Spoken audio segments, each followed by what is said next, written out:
நடிகர் ரோபோ சங்கர் இறந்தபோது எல்லாரும் ஏதோ தங்கள் வீட்டிலேயே ஏதோ ஒரு இறப்பு நிகழ்ந்து விட்டதா ரொம்பவே வருத்தப்பட்டாங்க.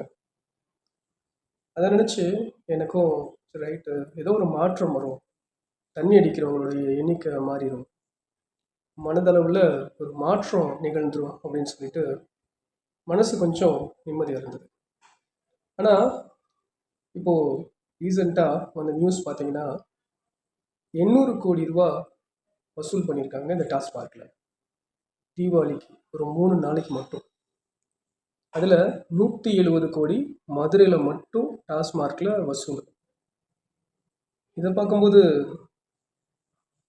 நம்ம தமிழ் மக்களை என்ன சொல்கிறது, வெறுமனே அந்தந்த நேரத்தில் எமோஷ்னலாக ரியாக்ட் பண்ணக்கூடிய ஒரு சாதாரணமான மனிதர்களாக இருக்காங்க. இவர்களுக்கு பக்குவமே இல்லை. சரி, நான் சொல்ல வந்த விஷயத்தை நான் சொல்கிறேன்.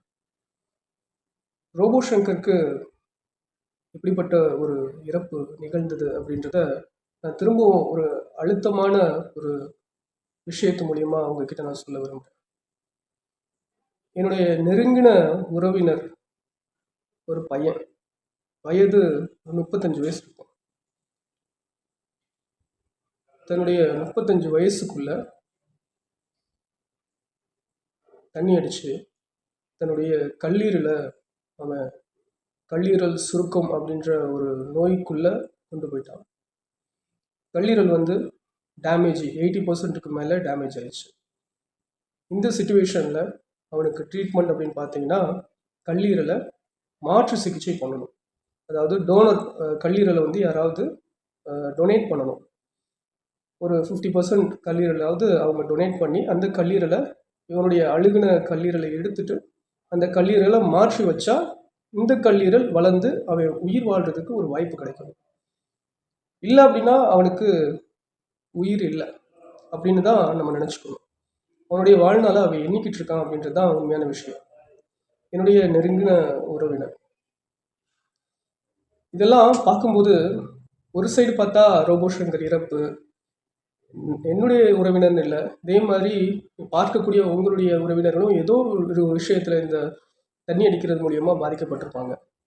என்னதான் பாதிப்பு அடுத்தவங்களுக்கு வர்றதை நினச்சி நம்ம ஃபீல் பண்ணாலும் அவங்களுக்கு அது வர்ற வரைக்கும் முழுமையாக அதை அவங்க ஃபீல் பண்ணுறது இல்லை.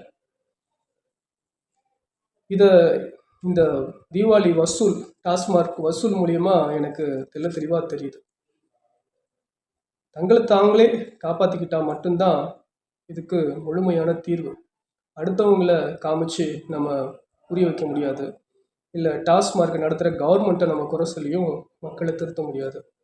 தயவு செய்து உங்களுக்காக இல்லைனாலும் உங்களை சுற்றி இருக்கிறவங்களுடைய ஒரு சந்தோஷத்துக்காகவாவது நிம்மதிக்காகவாவது தண்ணி அடிக்கிறத குறைக்க வேணாம், சுத்தமாகவே நிறுத்திடுங்க.